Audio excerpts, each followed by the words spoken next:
Hello, everyone, and thank you for joining us for today's Fiber Broadband Association webinar. My name is David Norris. I'm the webinar producer here at FBA. Before we get started, we've got a few quick housekeeping items, but today's session is called Bridging the Digital Divide, Seamless Integration of OSS, BSS, and E-Commerce for ISPs with AI-driven innovation. And this is being brought to us today by Sonar Software and Actifai. So with that, let's just jump right into quick housekeeping. First, all attendees are in listen-only mode today. However, we do want you to ask your questions, so please do type those questions into the Q&A box, which is located in the upper right-hand side of your screen. If you want to share this broadcast after we do the live broadcast here, this will be available on demand through the FBA's website, and that is typically available between 24 to 48 hours from the live broadcast. And finally, at the conclusion of today's presentation, you will be presented with a quick survey. It's just one question long, but we certainly appreciate your input on that survey. So do take a moment to do that if you could. And with that, let's go ahead and we'll jump right in and introduce our presenters. So today we are pleased to be joined once again by Sonar Software and Actifai. We have Thomas Sullivan. He's the Regional Sales Director with Sonar Software. And joining Thomas from Sonar is Lindsay Kelly, the VP of Marketing at Sonar Software. And they also have guest Joel Silverman, who's the Chief Customer Officer at Actifai, joining. Today, they're going to share how the integration of Sonar's OSS and BSS platform and Actifai's AI-driven solutions empower ISPs to bridge the gap between operational efficiency and e-commerce by streamlining workflows, enhancing customer experience, and unlocking new revenue streams. And so with that, I just want to go ahead and we'll hand things over to our presenters. So Thomas, take it away. Perfect. Can I see the title slide, please? Oh, sorry about that. I will get that going here. Perfect, everyone. So thank you for joining us today. So one of the things that I've noticed over the course of the last couple of years in this space is that, we've gone from this mantra of building the network and then selling it to obviously a lot of revenue pressure, commoditization of speed, and more what we're seeing is people are interested in tools to kind of automate their existence from a sales and digital marketing point of view. And it's all about marketing and subdivisions and making sure that you're monetizing the network as you're doing feasibility and build planning. So a big part of our journey and what led to this point is talking to a lot of our customers. Our customers were more and more interested in more well-rounded solutions to kind of automate the customer buy flow, to do demand aggregation, and to come up with some actionable data that would help inform priorities. Where does it make sense to build fiber? Where does it make sense to build wireless? Where does it make sense to retrofit our cable and HFC networks? And we've seen the evolution from the Gravity forums all the way down to WordPress templates, and wanted to settle on a partnership with the preeminent platform in the space. So certainly very pleased to provide a little bit of a preamble and introduction to Actifai as well as Sonar. Tell you a little bit about our partnership, our integration. But over the course of today's presentation, we're also going to be looking at the market personalization opportunity, looking at the role of e-commerce as it relates to multi-tenant ISPs, those of you that have a few different entities that you own, whether you're a P firm that's embracing a roll-up strategy, or those of you that have a managed wholesale or commercial division and a retail division. And we'll also look at the role of e-commerce with mixed network topologies for those of you that are doing a bit of wireless fiber, some HFC, so that we account for plan infrastructure capacity in terms of product presentment. And we'll be providing you with a ton of tools that will help you combat this ARPU pressure. 16% of households are trying to find ways to cut down the cost of broadband. And you should not be walking down your ARPU to the bottom rung on the ladder. We'll be closing out by taking you through our market activation playbook, providing you some tools that will help you make more informed decisions regarding where to launch, how to model certain offerings, how to do A and B testing. So I'm incredibly excited because this is what the market's been calling for. Next slide, please. So I think, if you look at the BSS, OSS, and the systems market altogether, we came from an environment where a lot of ISPs were kind of, cobbling together a variety of systems, right? They may have had, scheduling and dispatch software. They may have had orchestration and provisioning software for some of their key vendors, like the, Adtrans, the Nokias, the Calixes. Some of you, will have that for a lot of the wireless vendors. different tools for IP addressing. Some of you have had like a very basic WordPress plugin that you've embedded on your website. And a lot of this was buzzword alert, really disparate in nature. There's no, connections between the customer buy flow, provisioning customer equipment in the field, billing subscribers, keeping track of leads, marketing to customers through every stage of a build, from inception to conduit to trenching to every phase of construction. So as a company, we continue to think about the personas that interact with our platform, and we're seeing more and more of a push to innovate within the sales and digital marketing persona. And that's really at the core of everything that we're doing, not just with this partnership with Actifai, but as we kind of set our eyes and our sights on the next 5 to 10 years of our existence. Next slide, please. So a little bit of an interesting kind of background into the BSS OSS markets. It's really a tale of three types of platforms. A lot of folks are using legacy platforms, perhaps platforms that were originally, imagined for fixed networks. So maybe a dial-up platform that, suddenly became more of a DOCSIS or HFC platform. Generally, these are, platforms that may be 20 to 25 years old. They're on premise on occasion. They may be hosted in mainframes. Planned maintenance windows are 8 to 12 hours. Updates are far less frequent. And what you're seeing is a little bit less reinvestment into these types of platforms. Very gradually, their customer bases are eroding. There's a lack of innovation. It's ultimately very difficult to maneuver a large boat in a narrow channel. Some of our customers have also evaluated newer entrants in the market, perhaps a platform that is not highly configurable. Everything is a custom build. Implementation fees are significantly, more CapEx oriented upfront because it is a custom build and it's not something that you can just roll out in a configurable fashion. There may be no, published API for platforms like this, and on occasion, some of these platforms may not even have a toll-free or support hotline. So where do you bridge the gap? I mean, looking at a platform that has been in the market, tried, tested, and true for the right period of time, having a solution that naturally is battle tested, but also not a platform that's on aging architecture. So certainly cloud native stack is critically important. A platform that invests in the right ecosystem partners from a GIS perspective, as we've done with Vetro fiber mapping, and from a sales and digital market enablement perspective, like we're doing with Actifai. So really our vision as a platform is not just being the platform of the present, but developing more and more use cases for some of the key departmental personas, whether you're in field engineering, outside plant, or in a market enablement capacity in sales, or even carrier sales. Next slide, please. So historically, what I've seen as a trend is a lot of very static web forms. I'll be providing you with a few examples. But when I talk to people, a lot of the times, people are very, very reticent to reimagine their digital experience. They don't want to go and, re-architect their website's front end. So a lot of the time, when you're in software, you're going to ask a question as it relates to where the data is. Where does the data go when a customer fills out a form? And more often than not, what I've encountered is that a customer carrying out an expression of interest on a web form or submitting a web form basically goes to a catch-all inbox, a catch-all inbox that doesn't get routed to an inside sales resource that oversees a market in Rochester or Buffalo or Tallahassee. It's really just a lead going to a static catch-all inbox. There's no rhyme or reason to who it gets routed to and when. So that certainly is something that we've seen a lot of the time. The other thing that we've also seen in a lot of these pre-qualification web forms, there's no link between the addressing point that the customer is submitting for and plant infrastructure. So it's very difficult for a customer support representative or even the customer to determine if their location serviceable, is there capacity. So there's no logic in terms of tying this to infrastructure and being able to say, this is an active Ethernet network. This is a network where we have Tarana fixed wireless equipment, or perhaps even HFC or fiber, nodes.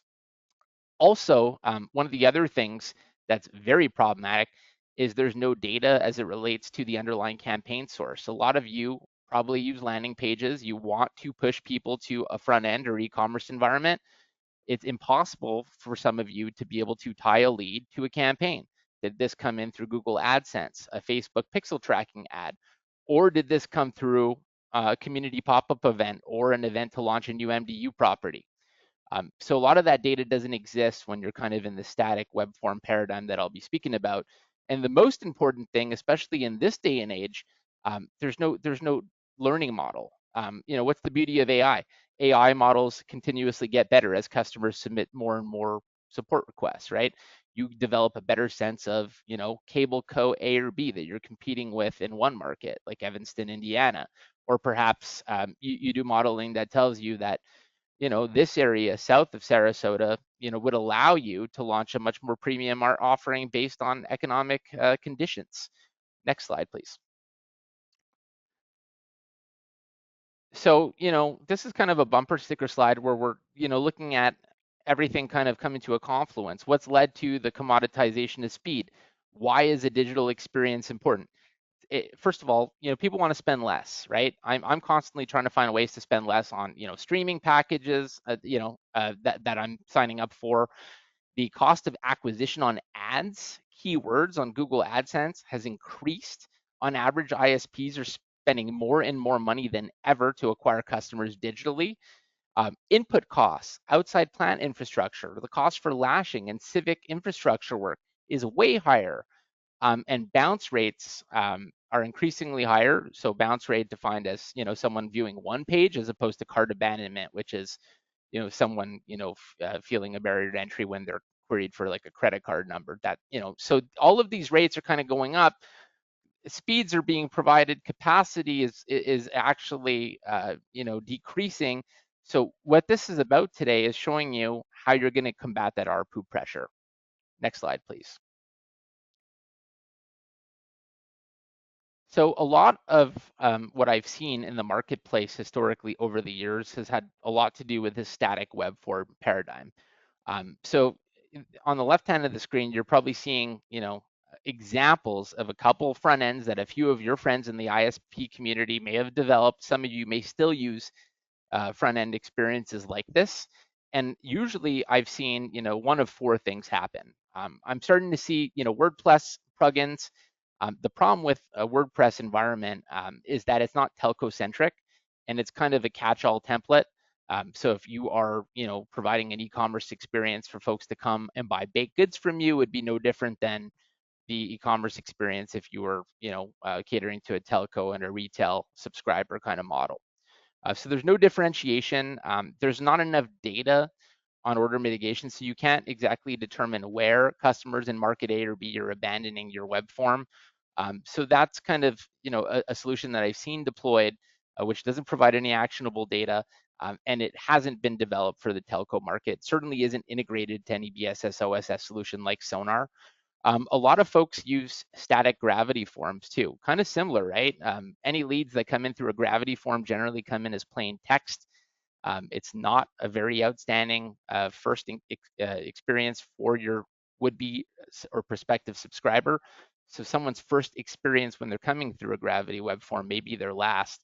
And a lot of you, and we've all been guilty of doing this, have also deployed CRM landing pages as a substitute for an e-commerce front end, which is not the purpose of a landing page. A landing page is supposed to be deployed if you're doing a pop-up at a community fair or you're launching a new MDU property and you want to tie people to common area Wi-Fi as a condition of getting access to common area Wi-Fi and push them to a CRM environment so that you can capture some data to kind of model what led to you putting forward the appropriate digital experience.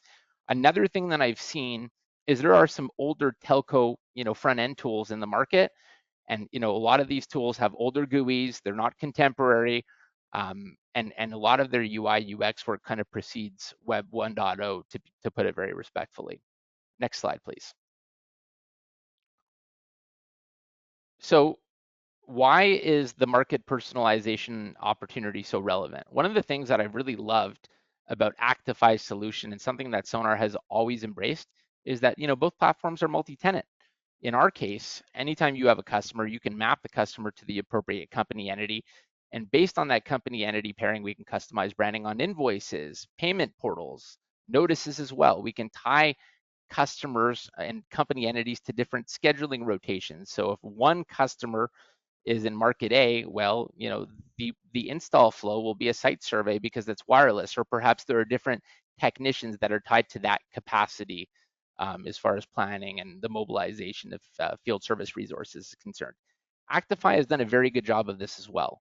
They have some marquee customers that own a couple properties, and they're currently in the process of spinning up, multi-tenant web skins for a couple joint customer of ours, whether they're branding in a specific market a certain way, or they've just acquired other entities over time.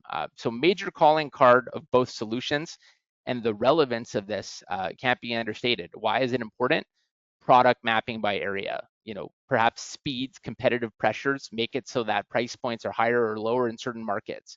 In other areas, you may be, marketing for wholesale or commercial DIA services. Maybe the cost for a DIA circuit in a commercial office complex needs to be different than what it is in a strip mall for a convenience store.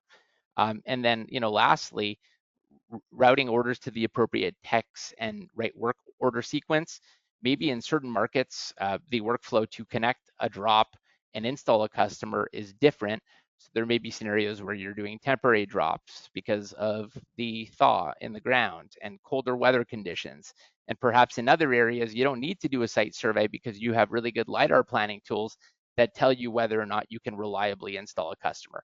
So personalized e-commerce environments are critically important to really capture the essence of this standardization by localization paradigm.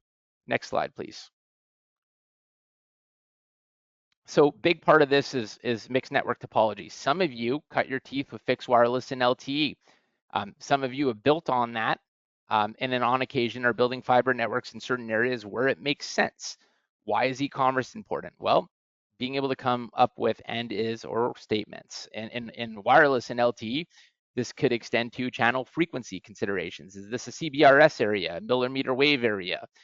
Is this an area where we have an open RAN with Nokia, which allows us to deliver better throughput?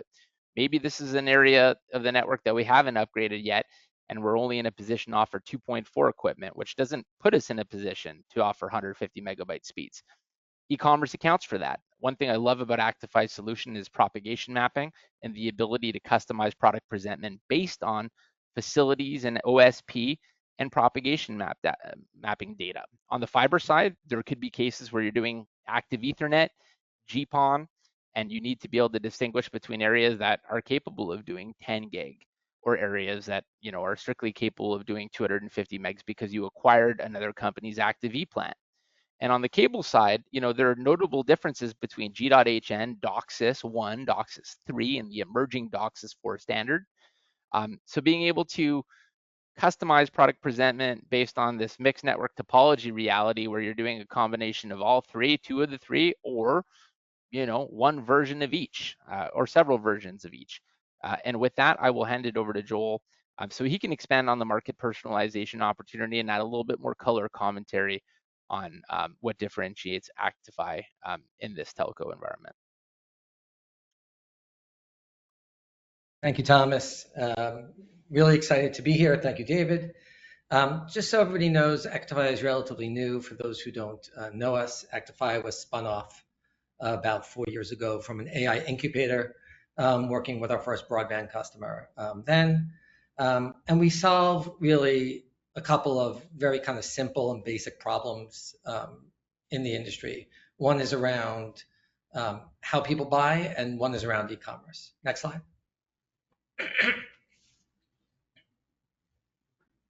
So you can build this out. Thank you. So the first thing that we solve for really is that we understand that most of a customer's lifetime value is determined by what they purchase at the beginning of a subscriber relationship. We do a lot of things in this industry to, we invest in fiber and site surveys and software, but at the end of the day, there's only really one time to make money. And you make money when somebody comes and buys your service. And that's a situation that's really underinvested in.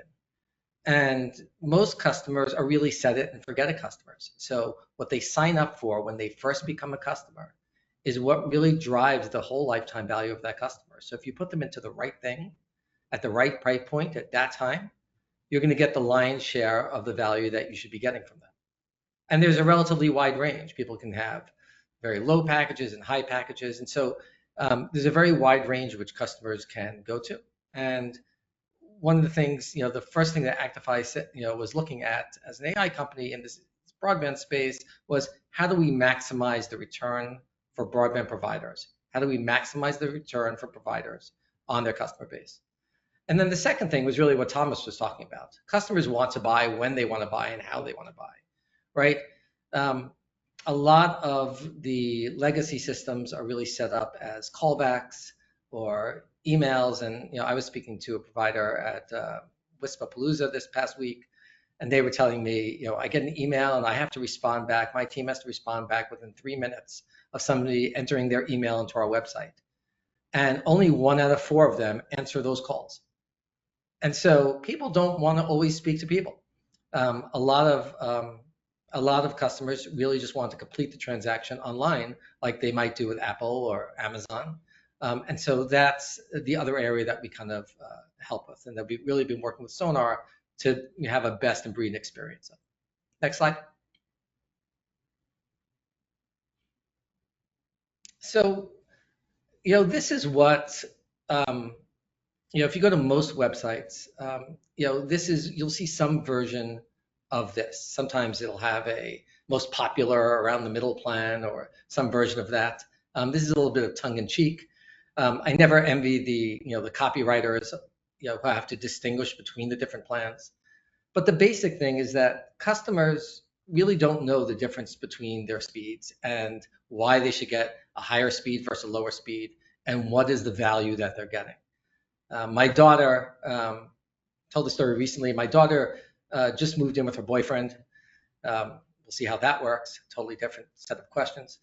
But she moved in, and I called her up and said, how'd the move go? And she goes, the movers were great. I got my internet set up. I'm all set. So I asked her the same question that every father would ask. So what speed did you get? What was involved in your package? And she said, I don't know. There were 3 plans. I chose the cheapest. And I think that is that's really what a lot of people do. They don't understand the difference between different plans and different price points and what they get. So they end up gravitating to the thing that they do understand, which is price. And that's really, what that ends up doing is not, optimizing the experience. And why do they do that? They don't understand the plan, and you don't understand much about them when they're calling in or when they're going on the website. Next slide. And so, when you go on a website, you'll see what I showed before. And sometimes you click on, hey, I want service, and you'll get this, which is, what Thomas kind of showed on his previous slide, like a various array of options. Next slide. And then sometimes you can get just kind of the callback form. Hey, please give me your name and email, and I'll write you back, right? And these, once again, you're doing something to capture the sale, but really not optimally capturing the sale. And this is once again, the only time you get to make money in this industry is when people buy from you. So this is really what we've spent a lot of time working on and trying to make a better use case. And there is a better way. So I'll talk about that next. Next slide. Okay, so let's pretend that you knew, in the olden days when people sold things, it was all door-to-door salesmen, right? They go to your door, and what door-to-door salesmen were trained on were find out about the house, look in the backyard, see if there's a swing set there, things like that. So let's just say you knew when a person came to your website or called into your call center, say you knew things about them. They owned a multi-million-dollar home, or they were a family of 5. You would approach them differently. And not only would you approach them differently, the way you would sell to them would be different. So one of the things that we look to say is, how can we bring some intelligence into the sales process and then use that intelligence to help drive a recommendation to customers? So next slide. So here's how Actifai works. The one great thing in this industry is that we get an address. Somebody has to tell us where they want service. When we get that address at Actifai, what we do is we gather through a bunch of public and paid sources, about 1,500 data points about them, right? Who they are, how much money they make, how big their house is, how much did it cost, who are the competitors in the area, who else is servicing that customer, all things about them. And then we ask them a few questions about how they're using the internet. Are they, do they watch all the streaming? Do they work from home? Do they game? Right? How they're using the service. So we're gathering a lot of information once somebody puts in that address, all things about them. Next slide. So that's part one of the magic, I'd say. Part two of the magic is, and really probably the real magic and where the real AI comes in, is we have an agreement with all of our customers that we're allowed to anonymize their sales transactions and use them as training data for an AI model. So what we have in our database, so to speak, is we have about 20 million anonymized sales transactions from all of our customers, and thousands coming in every day. And these anonymized sales transactions look something like this. They look something like, here's a customer with 1,500 attributes. Here's what we offered them. We offered them this speed at this price. Here's how we offered to them. These are the selling points we said to them. And then this is what they bought. And for anybody who knows anything about AI models, and we could talk about this for a long time if you have time after the call, is they need a lot of data, and you need a lot of data to really drive recommendations with the right efficacy. So sometimes I get asked the question, what do you mean you anonymize sales transactions? What do you mean transactions from one provider are helping another provider? They are, because there are some larger providers on the screen. Even these providers don't have enough data to drive increasingly complex recommendations in this industry. So what we do is we anonymize the data, we use it as training for a data set, and then we use an AI model to recommend a solution. So the first piece of magic is we find out a lot of information about the customer. And the second piece of magic is we built an AI model to create a recommendation to the customer. So what does that mean? Next slide.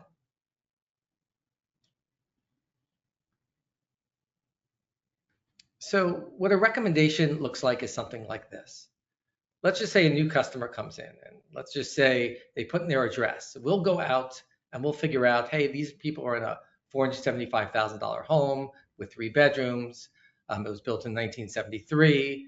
There's 2 competitors in the area, and this customer works from home and they're at OTT. They watch a lot of Netflix. And we'll create an offer specifically for that customer based on those 2 million transactions and what we know about this customer. And that AI recommended offer will be something like, we recommend you 1.2 gig plus a premium streaming bundle with a managed Wi-Fi extender add-on.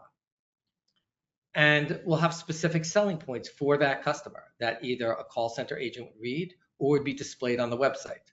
A selling point is something like, with multiple people connected, our blast 1.2 gigabit speed will ensure you have lag-free video conferencing while you work from home. Something very specific to them that they mentioned that matches what they need. And there's usually somewhere between, I would say, 3 and 7 selling points for each type of offer. And when you do that, when you understand who the customer is and you have a very specific selling point and you're able to provide a very specific offer, a few things happen. The first thing happens is you get better conversion. People are more confident in what you're telling them to buy because you're personalizing it to them. The second thing is you get increased ARPU. You're able to drive people to, 1, higher speeds, but 2, add-ons like Wi-Fi, because you're explaining to them in their process what it means for them. So you're able to drive ARPU up. And the third one, and we didn't know this when we first started, as we ended up getting better retention. So the way we first measured to see if any of this really worked when we first started doing this was we would go into a call center and we would take, let's just say 10 agents, and we give them the software, and 10 agents wouldn't have it. And we do that. We did the same thing with web traffic. We'd split somebody's web traffic, 50% would go through our flow and 50% would go through their existing flow. And that's how we figured out that that the conversion results usually somewhere between 6 and 8%. We've been as high as 28%, but usually around between 6 and 8%, or increased ARPU of 10, of up to 30%, but I would say the average is around 10, 12% of increased ARPU. But the thing we didn't know about was retention. So what we did with all these initial customers is we followed that cohort of customers over the next 18 months to figure out, because we were worried, right? If you have increased ARPU, would you have increased churn? So we followed that cohort of customers all the way through the next 18 months. And we found that actually retention improved between 6 and 11%. Now, why is that? We don't know exactly because we didn't survey these customers afterwards to figure out why you stayed for somebody else who left. But we believe it's because they had a better experience and we right-sized them into the right plan. So if you put people to the right plan at the right price, you'll drive all kinds of the KPIs. And once again, this is the most important time to make money and to increase your lifetime value for these customers. Next.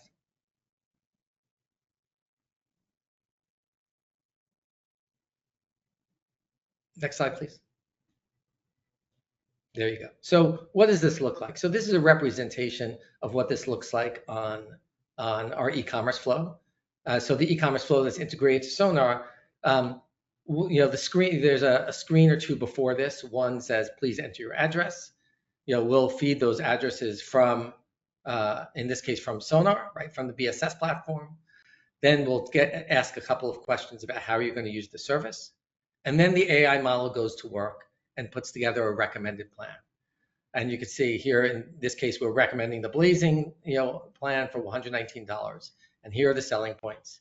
And on the right side, we've built in all of the things that apply to this plan for cost. So instead of giving them options, instead of saying, here are 3 different plans, choose which one, here's the most popular, here's the one for people who work from home, and trying to have the customer try to figure out what they need based on a myriad of options, we're simplifying for them by asking them questions just like you would in any sale, honestly. Tell us how you're going to use the internet, who are you, and then recommending to that customer what they need. And then in this case, which you can see in a live demo, but not here, a customer could say, oh, I don't want that router, and they could click off the router, or I'd like to see a different plan, and they could do that. But you're starting them in a spot that recognizes and personalizes the experience for them. A much different situation than please give me your email, I'll call you back. Next slide. So you can build this out too, but these are the results we've seen. I cover a bunch of these off. One of the biggest ones is, by the way, add-on sales. One of the things we found that things like mesh Wi-Fi was really brought up at the end of the sale. It was not really part of the personalized experience. It was one of the ways that we were able to really drive ARPU up. There's other add-on sales. We've done things with security packages and other places, but the basic idea here is learn about your customer, bring that information to bear through an AI model, have all the people in the network contribute to the AI model so that the recommendations are better and better every single day, and you'll get better results. Next slide, or is that it? So go on more, please. So I'm going to turn it over to Thomas back again, and he'll talk about kind of where we go next together and how we work together. Thomas? Thank you, Joel. Appreciate that. Next slide, please. So I think for many of you, you're probably thinking, well, where do we start first? What's our ground game when we're thinking about a market, when we're thinking about launching a market? What are the mix of tactics, tools, and people, people, process, and technology that's going to guide our ground game? Kind of like canvassing, right? So first thing, everyone wants to pick their market, right? You have to pick your market based on demographic data. Is there old single pair infrastructure that's kind of rotting away? We've seen some folks do some pretty spectacular things just based on a little bit of research. So there's a lot of data areas or services that are available to you to kind of make informed decisions. Esri's got a lot of civic addressing and demographic data. Same thing for the U.S. Census Bureau. So there are demographic data points, but there are also competitive data points that can kind of help you determine where you launch, where you may not launch, where you may be doing more of a soft launch and maybe standing up one tower. A lot of our customers will also compete in multi-dwelling. doing some data in terms of, apartmentalized data, determining who is in a specific area, what are the on-net or near-net competitors that are present based on plant and facilities. Gather your data before you do anything. The next thing that you're going to want to do is launch demand aggregation tooling. It's critical to convey to your customers where you're thinking about launching what's required to cross the post, as it were, and also stand up waitlisting when you are planning on building, but you just want to kind of inform where cabinets, pedestals, what subdivisions need to maybe go first in some of these planned communities. I have to say, I've seen Actifai's, waitlisting kind of environment stood up for ISPs that have several launches occurring concurrently, and it's made it much easier for them to kind of model, their build costs, anticipate what it's going to take from a bill of materials perspective, but more importantly than anything, keeping customers in a feedback loop through every stage of construction, from inception, conduit, drop work, trenching. So people feel like they've been, maintained, they've been kept in the loop from the idea of the network and the ideation stage to the point where we're now passing drops down your street. Are you ready to commit? So certainly drip campaigns and a lot of the drip and email marketing tools that are in the marketplace are outstanding. I've seen a lot of folks in our vertical, in our segment, kind of succeed with tools like HubSpot, Constant Contact. Marketo is a good tool. So there are a variety of really good tools that can, help you deploy campaigns, track engagement, clicks, opens.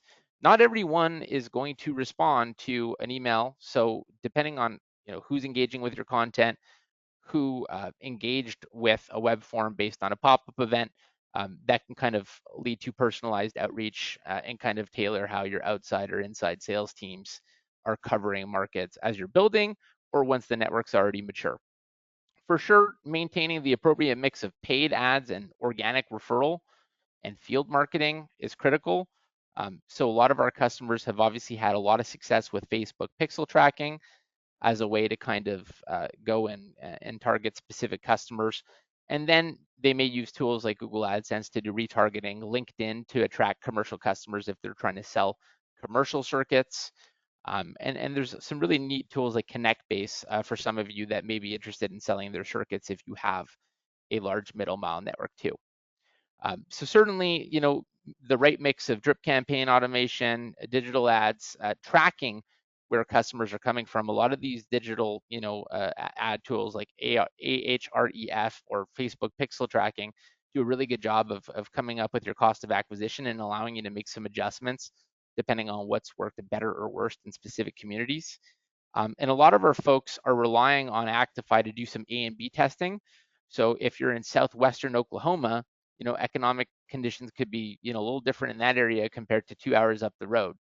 So doing out some, leveraging a tool that can do some pretty sophisticated A and B testing to determine what promotional codes that you've offered for a period of time or in perpetuity or bundling that you've done is certainly very helpful. A lot of our customers have also launched public Wi-Fi in common areas like libraries, rec centers, with their own branding, and they'll push customers inevitably to a waitlisting or a sign-up page. So there are a lot of tactics that you can employ to, push people to your digital referral medium, whether that's a CRM landing page or an e-commerce front end where it should ultimately all funnel to. One thing too that I find incredibly useful is door knocking. Door knocking is increasingly very, very prevalent. A lot of our ISPs are confronted with a very difficult decision. Do we go hire an agency and pay a ton of money, or do we just kind of indoctrinate our own people and make them, good salespeople, and provide them with the tools to kind of do that?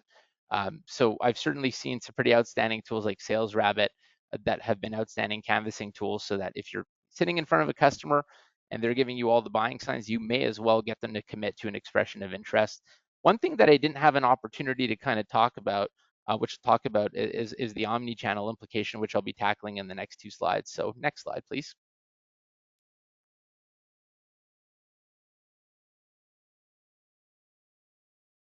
Next, there we go, perfect. So what I wanted to do is kind of just provide you with a little bit of introspection in terms of where I see our roadmap and product priorities kind of going. So increasingly, a lot of folks are standardizing on specific UCaaS solutions, NICE CX1, Genesis.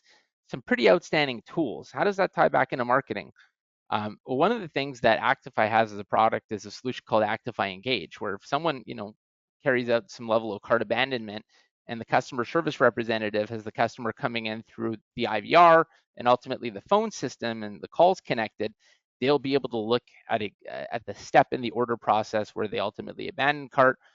It introduces an element of personalization so that they can be on the same page as the customer and say, hey, look, based on what you see, you had looked at a 500 megabyte package, but you didn't, necessarily pull the trigger. Let me ask you some questions about your family, whether people are working from home, so I can guide you in the right direction. And people gravitate more towards experiences and service, but certainly lends itself to establishing more credibility in front of the customer. Other use cases for UCaaS is, auto dialer automation for those third and fourth attempts.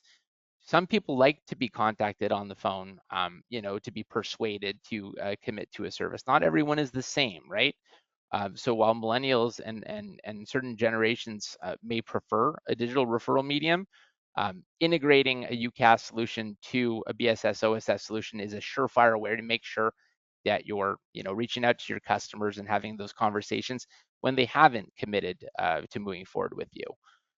One thing I do also see for us in the near future is major improvements in terms of being able to embed a chatbot widget on, a buy flow experience, or, providing some predictive text messaging to queue certain responses back to a customer that, is inquiring about service, or alternatively asking a question about their balance. So these are all things that we need to do as a company to continue to round out our edges for the evolving buyer persona, as well as just making it easier for folks that are running telcos not to, have to worry about an influx of phone calls at specific periods of the month. SMS notice enhancements ultimately lend itself very well to this discussion too. Two-way conversational text, notifying customers when a text in transit. Those are certainly things that are very top of mind.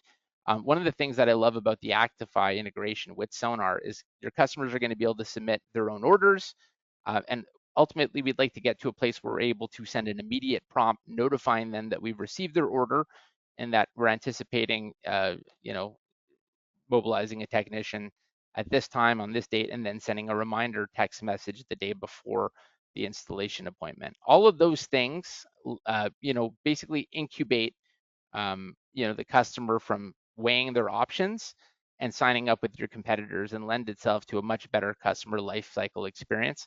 And it goes without saying that we will be doing more and more to interface with various social media mediums like Facebook Messenger. Some of you use WhatsApp, depending on where you are in the world. So getting into better session threading and a lot of that automation is certainly at the core of our platform's evolution, and going to be not only a differentiator for us and our competitors, but for you and your customers that want to interact with you a certain way. Next slide, please.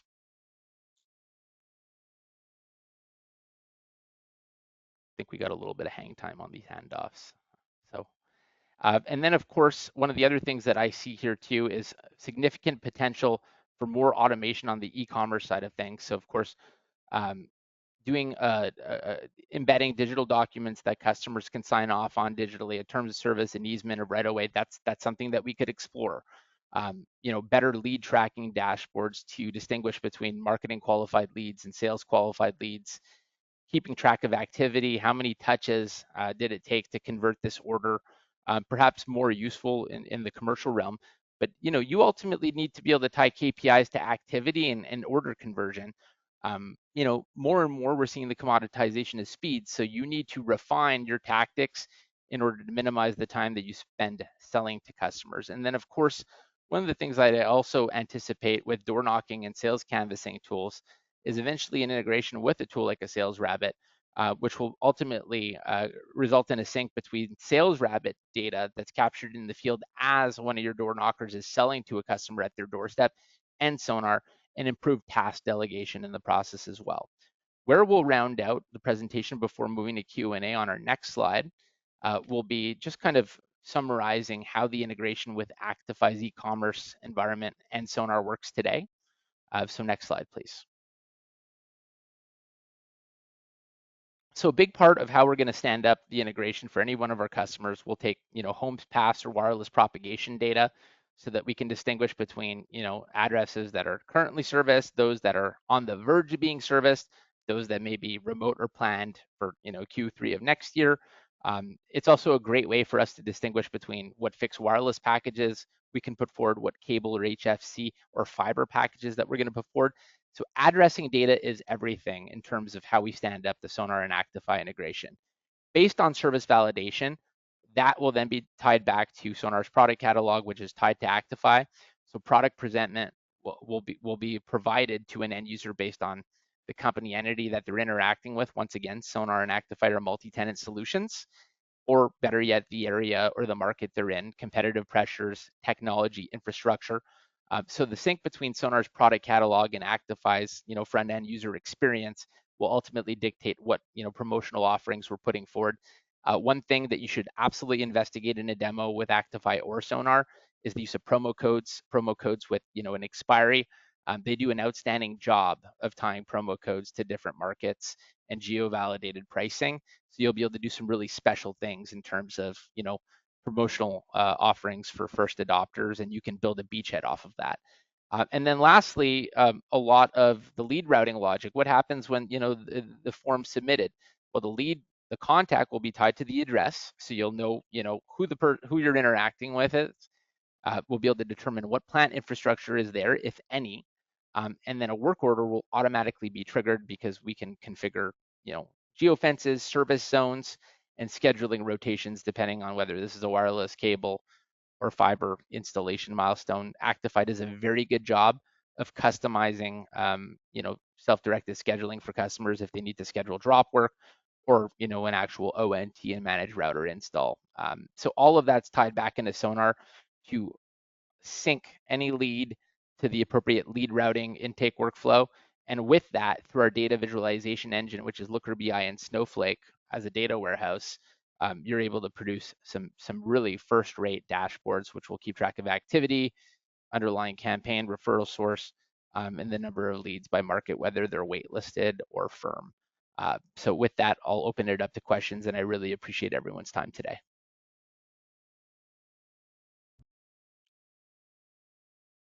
All right, thank you so much, Thomas and Joel. Really, really great content here. I'm just here to share some of the questions that we've gotten from the audience so far.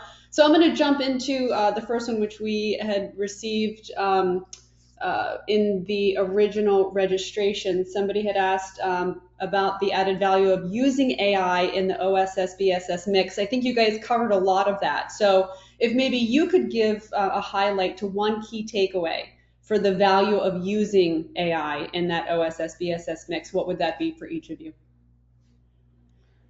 I would say that, learning more about your constituents and your markets. What worked yesterday may not work tomorrow. It's amazing to me how quickly things have changed. A year ago, we were talking about, 50 gig super PON. Now operators are starting to do more with less capacity.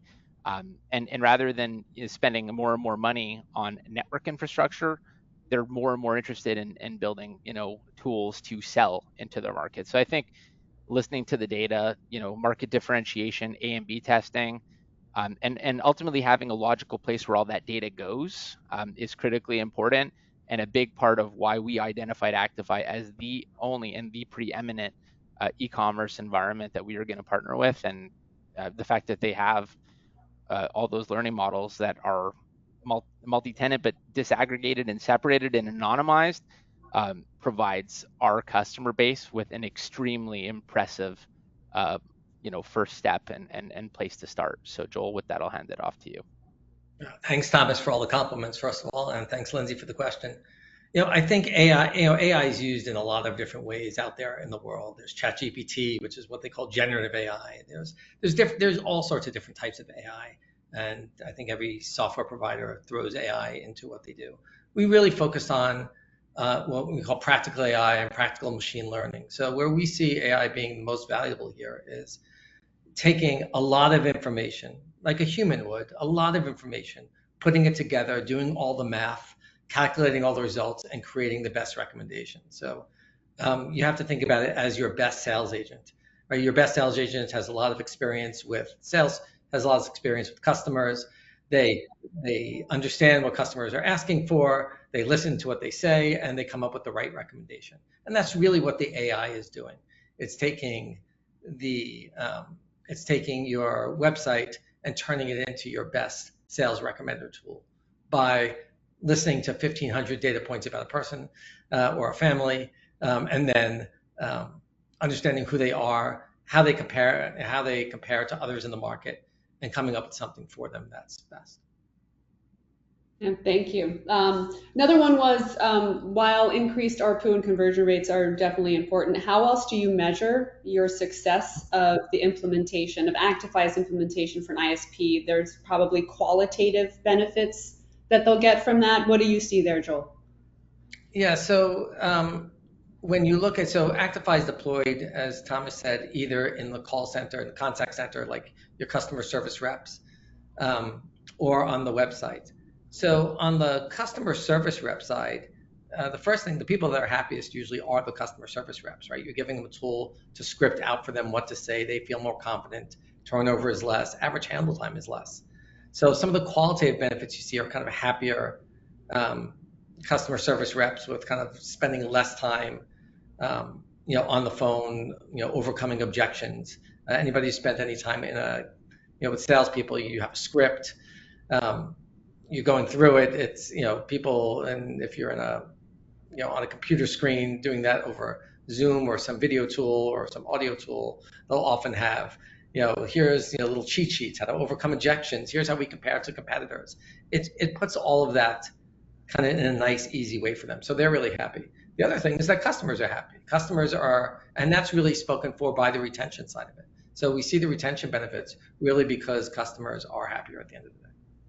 Yeah, like you said earlier, I think you said right plan, right price, tailored and personalized to those individuals. But speaking of personalization, and I know that Actifai specializes in that, we had a question from actually a Sonar user for you, Thomas, maybe. So how can it help us deliver more tailored customer experiences to improve overall satisfaction throughout that customer's entire life cycle? So I think, the key thing for us is knowing how long they've been with you, customer, how long they've been tenured with you, being able to kind of customize messaging on their anniversary is an example of that, right? A lot of the time, your only interaction with the customer is when they've signed up with you. So what I think this does is it allows you to kind of create proactive touch points and kind of embrace this customer success, mantra that we've seen more and more in the marketplace, not just with telco, but anything. Reaching out to customers, making sure that they're getting what they need, sending them maybe a loyalty reward, incentive. And also one of the things that we have in the tool that we'll be releasing pretty imminently is net flow. So if you see that the customer's capping out their throughput, that could be more of an offensive way of saying, hey, you may not be getting what you need because your conditions have changed. You now work from home. You have a toddler that is making use of a tablet, which you're seeing more and more today, of course. So I think we're modeling a lot of the data. We're routing a lot of the data into Sonar so that you can play a lot more offense when it comes to where you build, how quickly you build, how you communicate with customers through every phase of construction so that they're kept in the feedback loop. But I think that this partnership with Actifai also makes it much easier for you to know how long your customers have been with you and if they're on the right offering. So being able to measure what they've subscribed to versus what their actual recorded speeds are and throughput is also a meaningful way to kind of derive a lot of value out of the solution. So hopefully that helped answer the attendee's question. Yep, thank you. And one more, I think, and then we'll wrap up. What are the value-added services that are most utilized within the tool that you guys have seen so far? Well, I mean, from a value-added point, I think the biggest value I would say we're adding. So I would say the tool is the tool, right? It's a flow to help to lead a sales agent or a customer through a buying journey. What's the most value added, honestly, is driving them to kind of the right speed recommendation and the right price, and then driving the right upsell. So we have customers that sell security packages, And in addition to the things that we're looking at, that I showed that we're looking at there, we look at, home break-in rates in the area. And so you're giving customers information about things that they need. Mesh Wi-Fi is a great example of where a customer has a larger home. They may not ask about mesh Wi-Fi. They may not need it. But then again, they go to, all of a sudden, their kid has problems getting to the internet in their back room. They're like, oh, our internet service stinks. And it really doesn't stink. They just didn't get mesh Wi-Fi when they needed it in the first place. And then you have a churn issue. So I think the value add is letting understanding who a customer is, letting them know what they need, so that you're serving them with the right products in a complete format at the right time. Yeah. Anything to add, Thomas? I would just say that we're constantly enhancing the integration too. One of the things that we're going to be releasing is a paywall where our customers can collect the payment method, tokenize it in a PCI compliant or secure way, so that they don't have the customer service rep following up with the customer to provide a payment method before you route a truck to them. So much more of a frictionless experience.